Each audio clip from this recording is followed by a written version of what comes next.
안녕하세요 여러분, 반갑습니다. 자, 이번 문학 개념에서는요 바로 모티프에 대해서 공부해 보도록 합시다. 모티프는 사실 모티프가 뭐야? 라고 직접적으로 묻는 경우는 아주 드물지만요, 여러분들의 고전소설을 공부하다 보면은 무슨 모티프 많이 나오죠. 난생 모티프, 천성 강림 모티프 뭐 이런 식으로 용어가 많이 나올 거예요. 그때 모티프가 뭐지? 그것을 이제 명확하게 정리를 해두고 가면은 여러분들이 이제 고전소설 같은 거 문제를 풀 때 도움이 될 거라고 생각을 해서 한번 정리하게 됐습니다. 자, 그럼 모티프에 대해서 같이 공부해 보도록 해요. 모티프요. 이렇게 여러분들 네이버 검색을 하면요, 이렇게 나와요. 모티브 똑같아. 요건 알죠? 동기. 그래서 보시면 모티브는 작가나 예술가 이념가 신념가 미저방 관계를 맺고 오잉?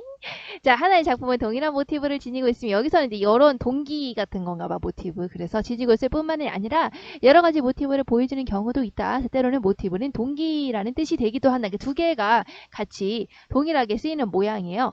자, 그래서 보시면 뭐 철학에서도 역시 모티브 동기예요. 그래서 예술적인 동기로서 예술가가 어떤 의도를 가지고 예술작품으로 표현하는 것이다. 의도를 가지고 어떤 예술작품으로 표현하는 거 이거요. 이런 거.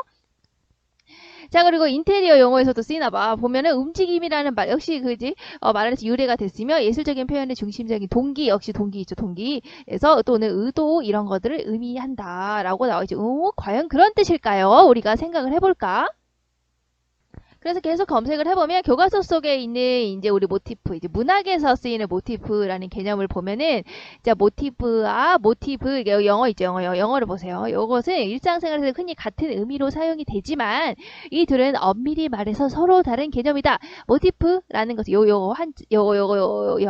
이것을 아는 것은 어떠한 이야기를 구성하고 있는 여러 개의 화소, 즉, 이야기의 구성원을 일컫는 말이다. 이게 바로 우리가 이야기하고 싶은 문학에서의 모티프가 되는 거예요. 여러 가지 화소, 이야기의 하나하나의 구성원을 우리가 모티프라고 하는 거예요.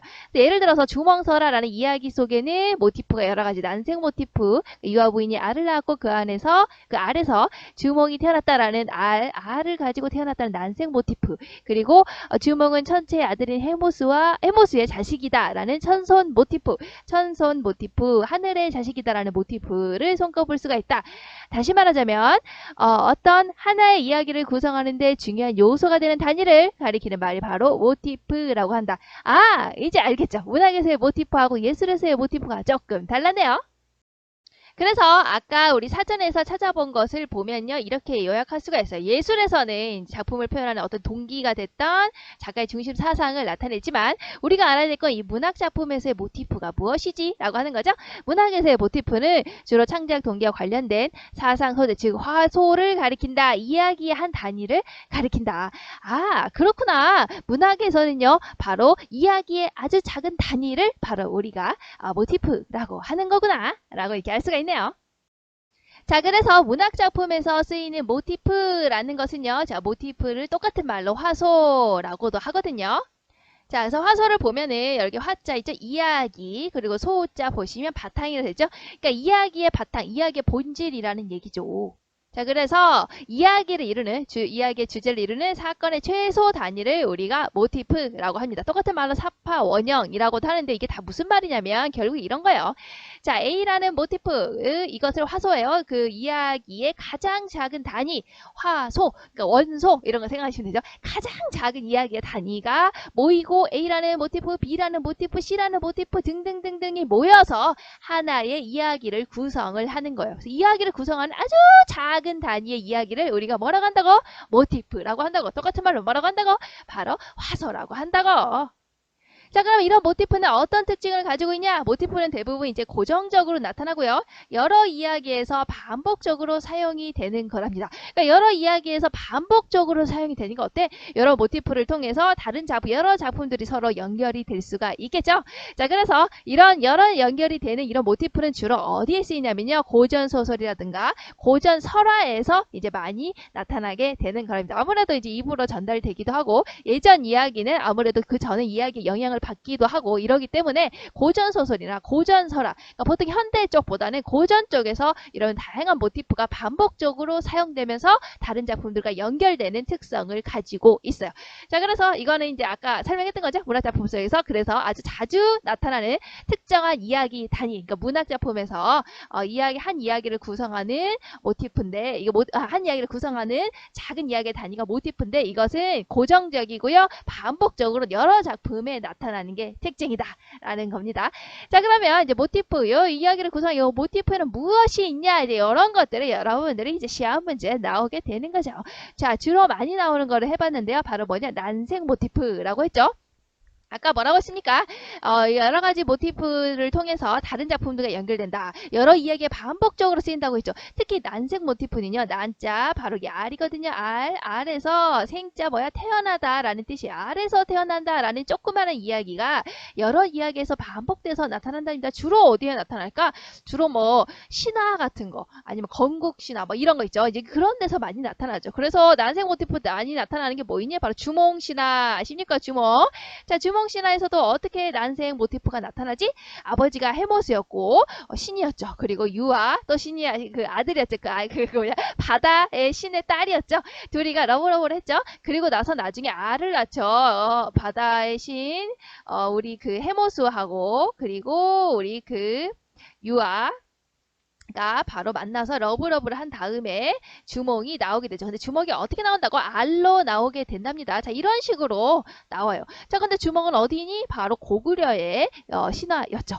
자, 근데 박혁거세라는 얘기 하십니까? 박혁거세의 이야기를 보시면 이것도 역시 알에서 태어나죠. 괴짝에 담겨져 있는 알에서 박혁거세가 태어나잖아요. 근데 얘는 또 어디에 신화니? 바로 이거는 바로 신라의 신화가 되는 거죠. 자, 이런 식으로 이야기 속에 알에서 태어난다라는 그 자그마한 이야기의 단위가 신라 신화에서도 반복되고 바로 이거 고구려의 신화에서도 반복된다. 여러 이야기에서 이렇게 반복되면서 나타나는 게 모티프의 특징이에요.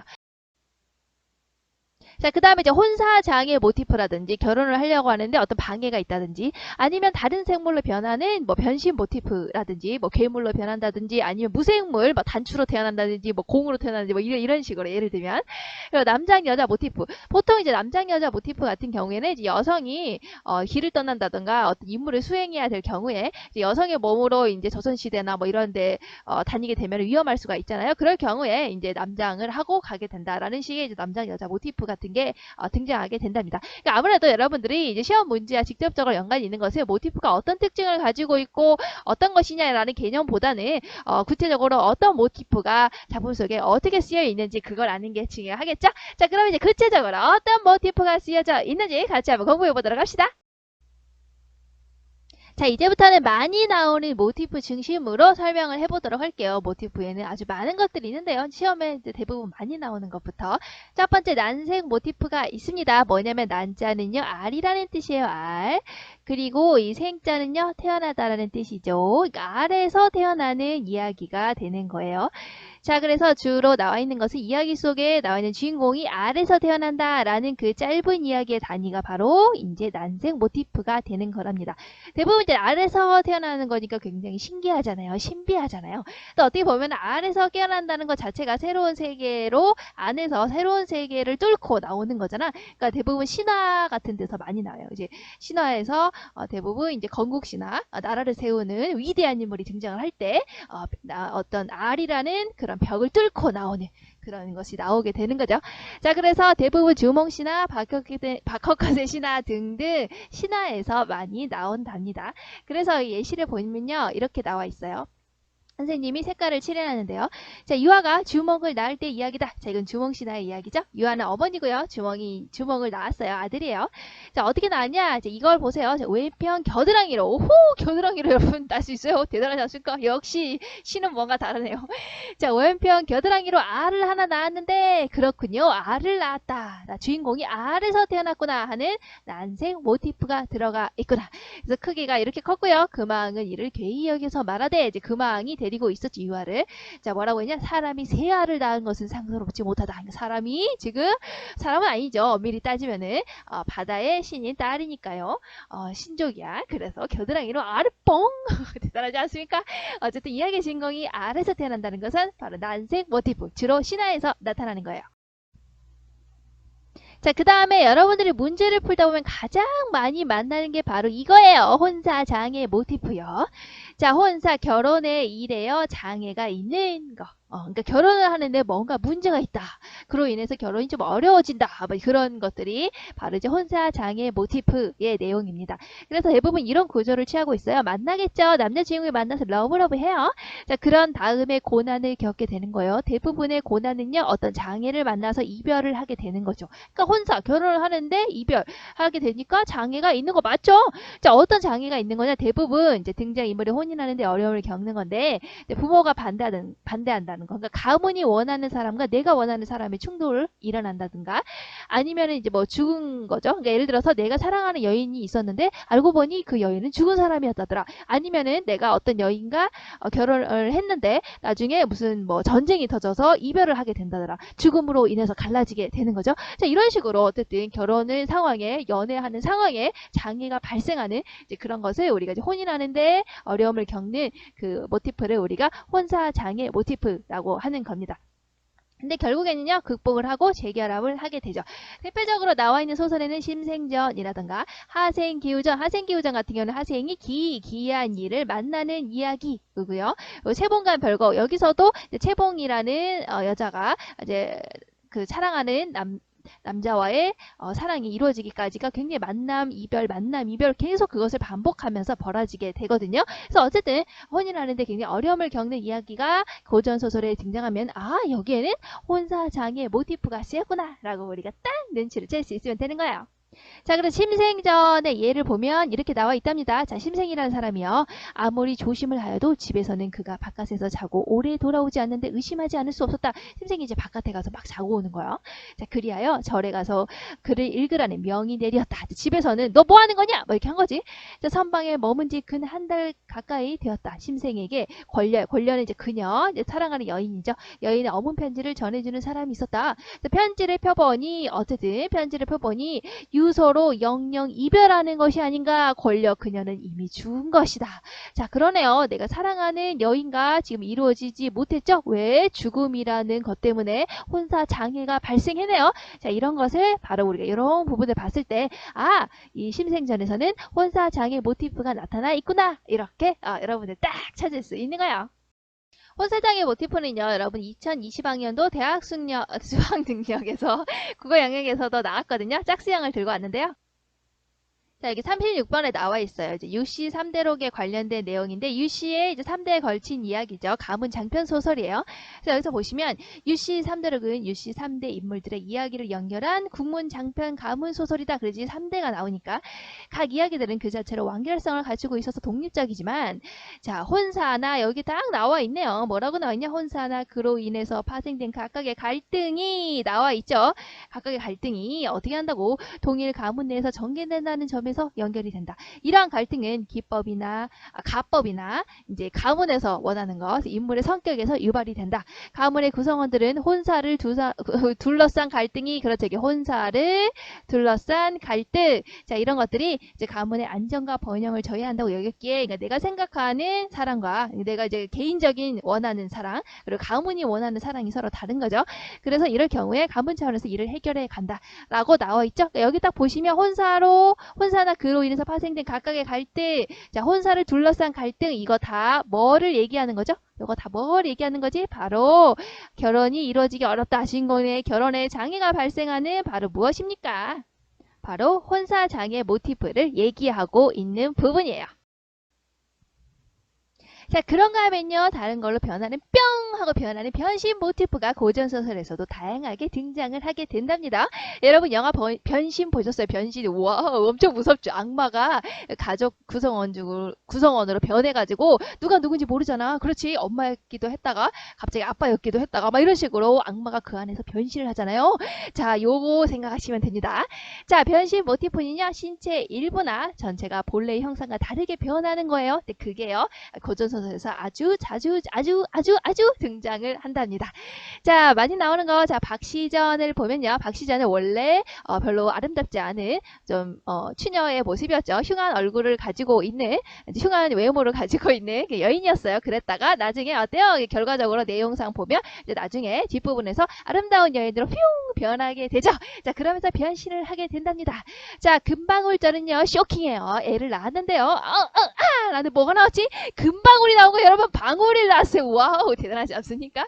네, 결국에 나중에 여러 가지 사건을 겪고 나서 금방울도 역시요, 아름다운 뷰티풀한 여인으로 변하게 되죠. 변신 모티프 들어가 있죠? 자, 김원전은 더 쇼킹하답니다. 자, 나왔는데 뭐로 태어난 겁니까? 동그라미가 나왔어요. 동그라미. 원이야. 동그라미, 동그랗다. 원으로 태어난 거예요. 오마이갓. 자, 얘가 나중에 이제 10살 정도 되면은 남자아이로 변하게 되거든요. 어쨌든 동그라미에서 동그라미 원에서 그리고 남자로 변했으니까 역시 변신 모티프가 들어가 있죠. 자, 그러면 우리 이제 소설 박시전에서 한번 예를 찾아보도록 합시다. 자, 금년으로 너의 애군이 다하였다 라고 주문을 외며 소매를 들어 소조의 얼굴을 가리키니 그 흉하던, 여기서부터죠, 그 흉하던 얼굴의 허물이 일시에 벗어나고 옷까지 고운 얼굴이 드러나리라. 자, 흉했던 얼굴에서 뷰티풀한 아주 아름다운 여인의 얼굴로 변했다. 변신 모티프 들어가 있구나. 이렇게 여러분들이 찾을 수 있으면 돼요. 여기 어디예요? 여기 찾아가고 싶네요. 그냥 여기 피울까요? 자, 그 다음 모티프로는 바로 적강 모티프가 있습니다. 자, 적강이라는 말은 굉장히 어렵게 느껴질 텐데요. 여러분들 이것도요, 시험에서 엄청 많이 나오거든요. 이것도 별 5개 정도 마구마구 박아두겠습니다. 여러분들 이것도 많이 나오니까요. 잘 정리해 두시면 도움이 많이 될 거예요. 자, 적강 모티프에서 적은 무엇이냐? 바로 귀향을 간다는 거예요. 강은요, 여러분 하강 아시죠? 내려가는 거. 내려간다는 거요. 귀향을 받아서 내려가는 것을 적강이라고 하고요. 이제 그런 모티프가 드러나 있는 것을 적강 모티프라고 하는 거죠. 그러니까 왜 귀향을 가서 내려가는 거지? 즉 죄를 지어서 쫓겨나는 이야기죠. 자, 그러니까요. 자, 천상계에 있던 천상계의 존재가요, 바로 인간 세상, 즉 지상계로 내려가게 되거나 다시 천상에 있는 인물이, 천상계에 있던 뭐 신선이 지상에 있는 인물로, 인간으로 다시 태어나는 것을 얘기를 하죠. 그러니까 천상계에서 지상계로 가는 거죠. 왜? 죄를 지어서, 천상계에서 어떤 죄를 지어서 쫓겨나는 것이기 때문에 우리가 이것을 적강 모티프라고 하는 겁니다. 자, 그래서 이걸 정리를 잘 해보면요, 이런 뜻이랍니다. 주인공이요, 천상에서 죄를 지어서, 그렇죠? 천상계에서 죄를 지어서 지상으로 내려와, 즉 지상계로 내려와, 인간 세상으로 내려와서 살다가 다시 천상으로 돌아가는 요 화소 얘기했죠, 선생님? 모티프 똑같은 말이에요. 자, 이런 모티프를 우리가 뭐라고 한다고요? 바로 적강 모티프. 그러니까 죄를 지어서 쫓겨난다. 누가? 천상의 존재가. 그래서 인간 세상으로, 그리고 다시 천상으로 돌아간다. 이게 바로 적강 모티프랍니다. 자, 그럼 이거 왜 쓰는 거지? Why? 자, 이것은요, 고전소설에서 많이 나오는데요. 주로 고전 영웅소설에서 아주 많이 나온답니다. 자, 그럼 어때요? 영웅이라면 나라 정도는 구해줘야지, 뭔가 비범해줘야지 라는 게 나와 있지 않겠어요? 자, 그것을 부각하기 위해서, 영웅이 얼마나 비범한 존재인가 라는 걸 부각하기 위해서 이 적강 모티프를 사용을 한답니다. 생각을 해보세요. 내가 생각할 때 저 사람이 엄청난 영웅이었어. 근데 알고 보니까 천상의 신선이었다잖아. 와우, 그러면 어때요? 굉장히 비범하게 보이겠죠? 영웅의 비범성을 부각시키기 위해서 고전 영웅소설에서 많이 나타나고 있답니다. 자, 그리고 방금 뭐라 그랬죠? 천상계의 존재, 천상의 존재가 지상으로 죄를 지어서 쫓겨난다고 했잖아요. 자, 이것을 우리가 뭐라고 하냐? 이유식한 말로 바로 이원론적 세계관이라고 하는 거예요. 이원론적이라는 것은 뭐지? 이는 알죠? 두 개의 세계관이 있다는 거예요. 어떤 세계관? 천상계의 세계관 하나, 지상계의 세계관 두 개, 이렇게 두 개의 세계관을 바탕으로 하죠. 그럴 수밖에 없죠. 천상에서 지상으로 쫓겨나는 거니까 당연히 천상의 이야기 나오고 지상의 이야기 나오겠죠. 그러니까 이원론적인 세계관을 바탕으로 한다. 이것은 천상계와 지상계로 나누는 것을 이야기를 하는 거구나. 이렇게 여러분들 여기까지 딱 정리를 해두시면 되겠네요. 자, 그러면 이제 구체적으로 적강 모티프가 어떻게 어떤 소설에 나타나 있는지 같이 한번 보도록 합시다. 렛츠고! 자, 그러면 적강 모티프가 드러나 있는 예시를 보도록 합시다. 바로 첫 번째는요, 구멍이랍니다. 자, 선생님이 여기 옆에 비워놨죠? 자, 천상계에서 그리고 지상계로 우리가 적강한다고 해서 죄를 지어서 내려가는 거예요. 자, 그렇게 이원론적인 세계관이 들어가 있네요. 자, 그러면 이 표를 한번 같이 채워보도록 합시다. 자, 구운멍은요, 짜잔 선생님이 다 해놨죠? 자, 구운명은요, 영조 임금도 굉장히 즐겁게 읽었다고 하는 소설이에요. 자, 거기 내용을 보시면요, 천상계의 인물 뭐가 나오냐면요, 바로 성진과, 주인공 성진과, 그리고 팔선녀가 나오게 된답니다. 이야기는 엄청 간단해요. 자, 천상계에 있던 청지, 즉 스님이거든요. 스님이 어느 날, 그 스승님인 육간대사의 명령을 받아서 영궁으로 가게 된답니다. 영궁에 가서 이제 일을 보고 돌아오는 와중에 이제 팔선녀를 만나게 되죠. 팔선녀를 만나서 와 너무 좋잖아요. 선녀 얼마나 예쁘겠습니까? 그래서 막 이런저런 얘기도 하고 즐겁게 놀고 막 이러다 보니까 시간이 엄청나게 간 거야. 자 그리고 나서요.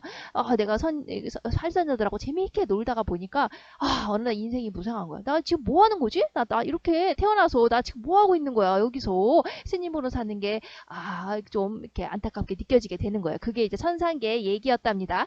자 그래서 그거를 나 싫은데 나도 부귀하고 공명 누리고 싶은데 나도 저렇게 아름다운 여인과 같이 한번 살아보고 싶은데 라는 생각에 빠져 있어서요. 자 그것을 육간대사 즉 스님이 우리 성진의 스님의 스승님이 알게 되는 거죠. 그래서 이제 죄를 물어서 너 그런 생각을 하다니 너 그러면 한번 직접 태어나서 겪어보더라. 그리고 깨닫고 다시 돌아오너라. 뭐 이런 식으로 해서 천상계에서 지상계로 뿅 이렇게 유배를 보내게 된답니다. 어때요? 적강 모티프 드러나 있는 거죠. 자 그래서 지상계로 태어났을 때 성진은요 뭐로 태어났냐 양소유라는 인물로 태어나고요. 팔선녀는요 양소유하고 어울리는 그러니까 두 명의 부인과 6명의 첩으로 만나서 양소유와 인연을 맺게 된다. 사랑 러브를 하게 되는 거예요. 자 양소유는 여기서 태어나서 온갖 부귀영화를 누리게 됩니다. 지상계로 와서요. 그 원했죠 천상계에서. 자 여기 있는 2처와 6첩은 이름을 얘기해 주자면 백능파, 난양공주, 적경홍, 심려원, 정경패, 개서멀, 진채봉, 가추는 뭐 이렇게 있어요. 이렇게 어쨌든 8명의 여자로 다시 태어나서 같이 사랑을 하고 부귀 공명도 누리고 엄청 떵떵거리면서 산답니다. 자 그러다가 어느덧 인생 무상을 느끼게 돼요. 내가 이렇게 다 이뤄봤는데 덧없는 것 같다. 막 이런 것을 깨닫게 된답니다. 그리고 나서요 이제 원래 성진의 그 스승님인 육간대사가 뿅 하고 나타나서 너 그것을 깨달았느냐? 자 그러면 다시 천상계로 돌아가서 불을도를 닦도록 하여라. 뭐 이렇게 가지고 다시 천상계로 돌아오는 구조가 되는 거랍니다. 자 어때요? 역시 천상계에 있던 성진과 팔선녀가 죄를 얻어서 지상계로 가서 양소우와 2처, 6첩으로 태어났다가 다시 깨닫고 다시 천상계로 돌아오는 요 구조 뭡니까? 적강 모티프 들어가 있대요. 어디에? 구멍이에요. 자, 그 다음에 볼 소설은요, 바로 옥루몽이라는 소설입니다. 구몽이랑 좀 비슷한 내용이긴 하지만요, 조선 후기 최고 인기 소설이었고요. 구몽보다 3배나 내용이 더 길어요. 그만큼 스펙타클하고 엄청난 다이나믹한 내용이 잔뜩 담겨있는 인기 소설이라고 할 수가 있어요. 조선 후기에 남영로라는 사람이 지은 고전 소설인데요. 역시 이것도요, 천상계하고 지상계로 이어지는 이원론적인 세계관을 바탕으로 하고 있답니다. 천상계에서는요, 신선이 문창성이 라는 신선이 있었어요. 문창성은요 학문의 일을 돌보고 있었던 신선이었답니다. 그런데 어느 날 이제 그 배공루라고 하는 이제 그런 정자에 이제 완성됐다라고 해서 배공루라는 정자 완성됐다 축제를 열자 막 이런 데서 5 선녀를 만나게 됩니다. 자 만나서요 서로 이제 재미있게 막 놀죠. 자 그러면서 이제 신선이었던 문창성은 지상계가 너무 가고 싶다 그립다 하는 시를 읊기도 하면서 재미있게 놀았어요. 근데 노는 와중에요 연꽃을 꺾게 된답니다. 연꽃을 꺾고요 재밌게 놀았는데 그것이 죄가 돼요. 연꽃을 꺾고 함께 즐긴 죄로요 지상으로 쫓겨나게 됩니다. 어때요? 죄를 지어서 천상계에 있던 신선이 쫓겨나게 된다. 신선과 선녀가 지상으로 쫓겨나는 거 적강 모티프가 드러나 있죠. 자, 해서 인간 세상으로 오게 된답니다. 자, 여기서는요, 자, 양현 부부라는, 이제, 양현 부부가 이제 40살이 넘도록 자식이 없었어요. 그래서 막 빌고 있는데, 이제 거기로 슉 들어가게 된 거죠. 자, 그래서 그 양현 부부의 아들로 태어나요. 그래서 양창곡이라는 인물로 문창성이 여기로 이렇게 환생을 하게 된 거죠. 자, 환생을 하면서요, 이제 막 이렇게 살아요. 자, 이렇게 사는데 그 내용이 너무너무 길기 때문에 여기서 다 할 수는 없고요. 그래서 아주 스펙타클하고 다이나믹 하게 막 사는데 자 살아가는 와중에 이 5 선녀가 다시 환생한 2명의 부인과 3명의 첩을 다시 만나게 된답니다. 그래서 다시 사랑을 하게 되죠. 2명의 부인은요 윤부인과 황부인이라고 할 수가 있고요. 향주지사 윤서저 그리고 그리고 누구지? 황강로의 딸인 황부인, 이렇게 부인 2명이고요. 첩은 3명이에요. 강남홍가, 그리고 벽성선, 그 일지련이라고 하는데, 특히 이제 좀 돋보이는 인물이 강남홍이라는 인물이죠. 강남홍은 이제 원래는 기생이었어요. 그래서 양창국이 과거 시험을 보러 갔다가 기생인 강남홍을 만나서 사랑에 빠지게 되는데요. 기생이니까 사랑을 해도 부인은 될 수가 없죠. 자, 그래서 강남홍은 이제 여기 이제 부인으로 맡게 되는 여기 있는 이제 향주지사 유정문의 딸이 윤서절을 추천을 하게 됩니다. 그래서 이제 나중에 이제 강남홍이랑은 헤어지게 되고 이제 과거 시험을 보러 가게 되죠.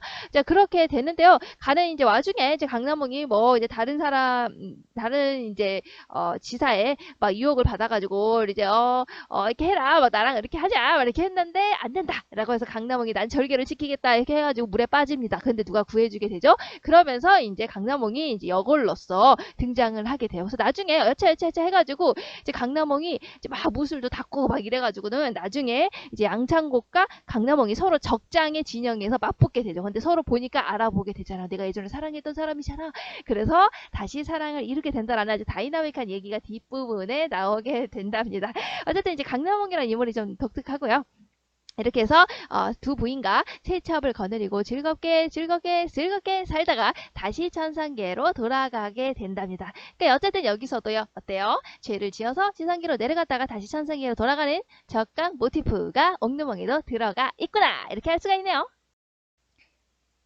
자, 그 다음 작품은 유충열전에 나와 있습니다. 유충열전 굉장히 유명하죠. 이거 보시면 여기도 역시 적강, 죄를 짓고 천상계의 존재가 지상계로 내려가는 내용이 담겨져 있죠. 천상계에서는 여기서 좀 특이해요. 천상계에서 자미원 대상성이라고 하는 별이에요. 별인데 여기는 선을 담당하는 착한 거. 익성이라고 해서 이것도 역시 별이에요. 악을 담당하고 있는 거죠.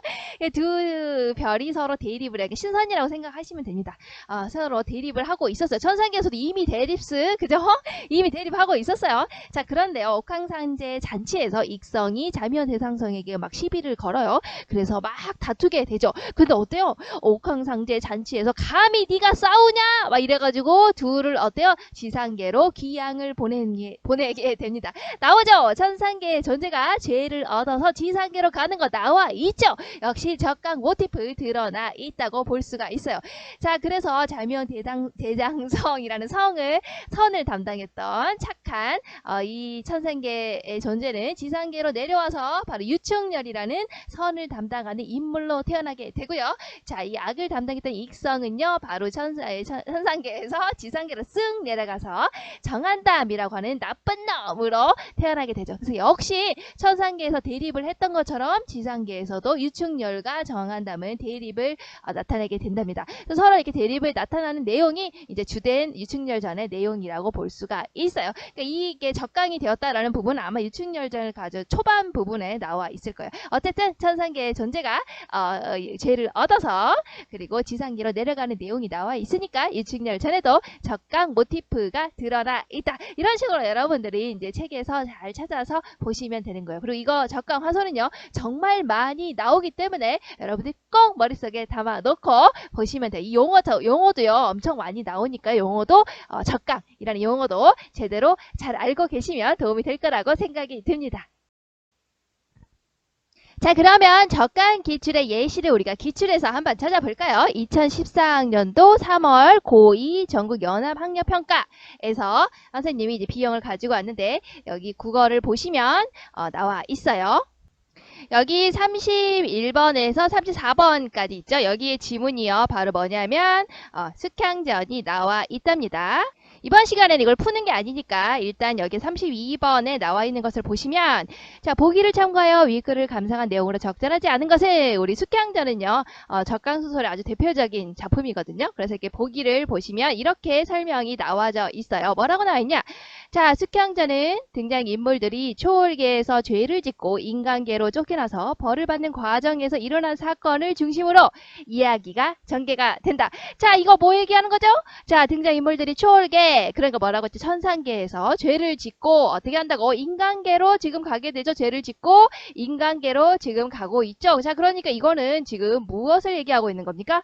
바로 적강 모티프를 이야기를 하고 있는 거구나. 우리가 이렇게 딱 지문을 보고 보기를 보고 우리가 알 수가 있다. 이렇게 여러분들이 파악을 하시면 될 것 같아요. 숙향전은요, 그 적강 모티프의 아주 대표적인 소설이니까 잘 알아두시면 도움이 될 거라고 생각을 합니다. 자, 그 밖에도 아주 다양한 모티프들이 있는데요. 간단하게 짚고 넘어갈게요. 자, 남장 여자 모티프가 있습니다. 남장 여자 아시겠죠? 여자가 남자의 모습을 하고 있는 거예요. 대표적인 것은 홍계월전이라고 하는 여성 영웅 소설이고요. 조선 후기에 가장 엄청난 인기를 끌었던 소설이에요. 자, 여기에서 남장 여자 모티프가 나와 있답니다.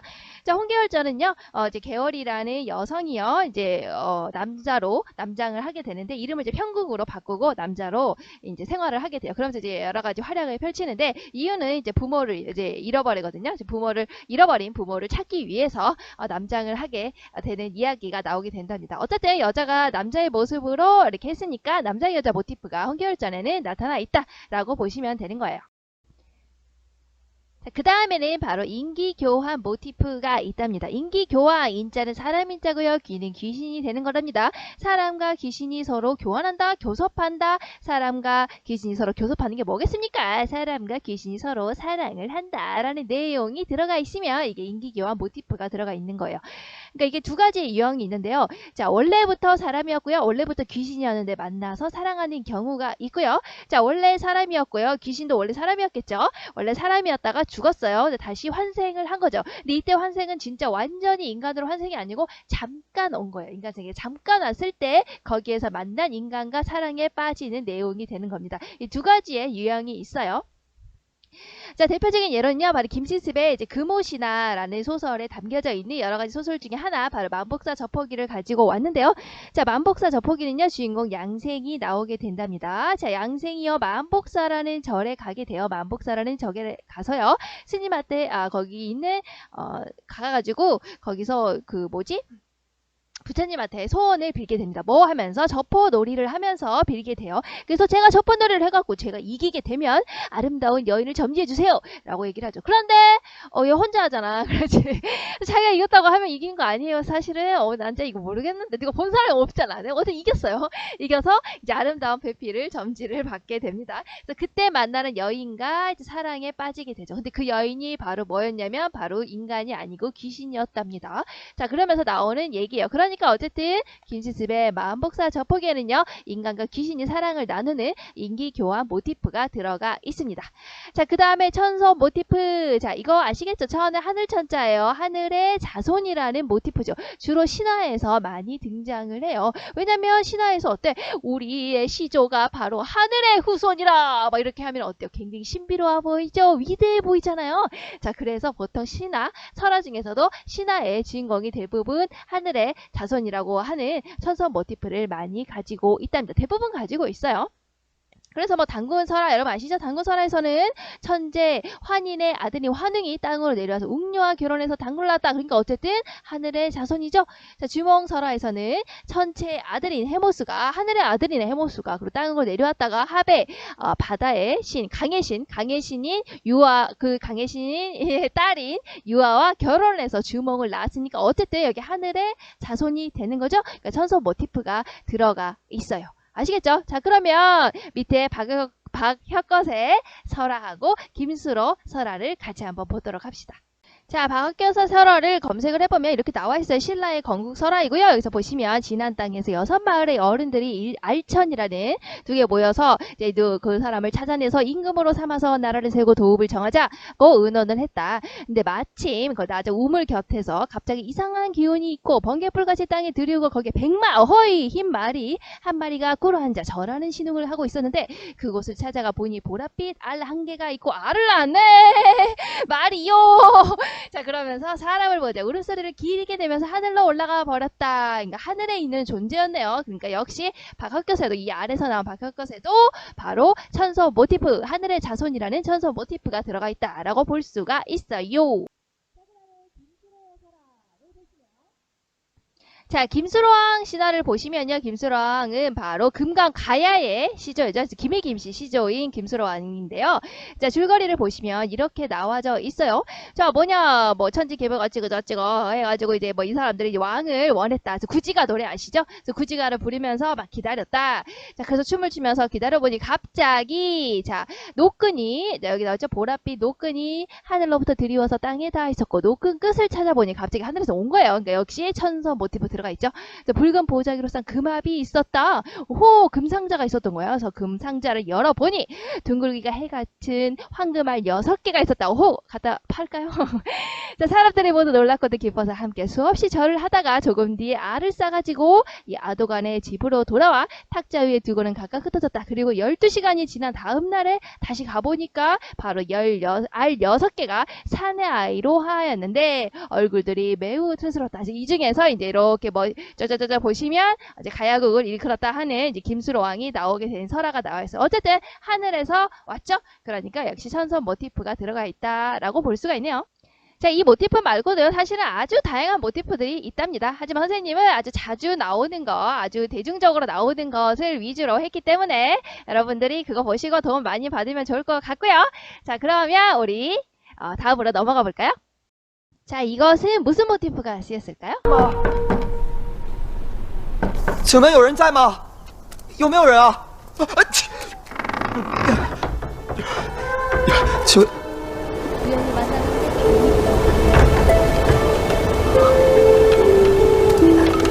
怎么是你？了，在下宁采臣，正负荆赶考，途经此地，不知能否借宿一宿？打扰了。哎，公子，啊，若不嫌弃，你就在这儿住上一宿吧。荣爸，荣爸，荣爸，小倩，你怎么了？这是什么？哦，这是扶摇罩。哦，对了，小倩，你拿着这个。哎呀，燕赤霞说，只有妖怪才会怕这个。难道你是妖怪？不对啊，长得这么漂亮，怎么会是妖怪？哦，妖怪才会这么漂亮。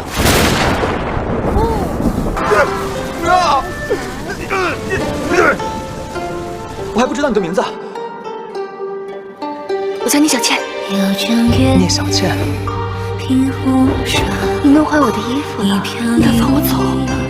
等燕赤霞来了，你就走不了了。我喜欢小倩，不能丢下你一个人，我得去。三千上下，梦中花。